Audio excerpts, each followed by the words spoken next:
Hi மக்களே, எல்லோரும் எப்படி இருக்கீங்க? இப்போது ஒரு வீடியோ வைரலாக போயிட்டுருக்கு. இந்த மங்கியோட வீடியோ தான் அது. ஜப்பானில் 2025 இச்சிகாவா ஜூ அப்படிங்கிற ஜூவில் லிட்டில் பஞ்ச் பிறந்திருக்கு. யாருன்னு கேட்குறீங்களா? இந்த குட்டி மங்கியோட பேர் தாங்க பஞ்ச்.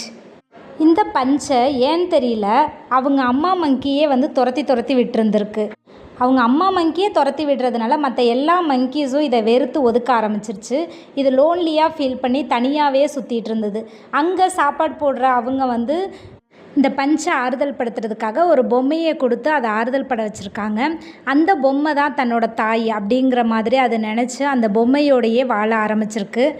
ஒவ்வொரு டைமும் அந்த மங்கீஸ் எல்லாம் தன்னை விரட்டும் போதும் வெறுக்கும் போதும் வெறுத்து துரத்தும் போதும் அந்த மங்கி அந்த லிட்டில் பஞ்ச் அந்த பொம்மையவே ஆறுதல் தேட ஆரம்பிச்சிருக்கு. அந்த பொம்மைக்கு உயிர் இல்லைங்கிறது அதுக்கு தெரியல. ஆனால் அதை ஒரு ஆறுதலாக தன்னோட தாயாக அந்த பொம்மையை நினச்சி மனப்பூர்வமாக ஏற்றுக்கிட்டு அது கூடவே ட்ராவல் பண்ணுது. இந்த லிட்டில் பஞ்சோட லோன்லினெஸ்ஸை மக்கள் பகிர்ந்துட்டு வராங்க.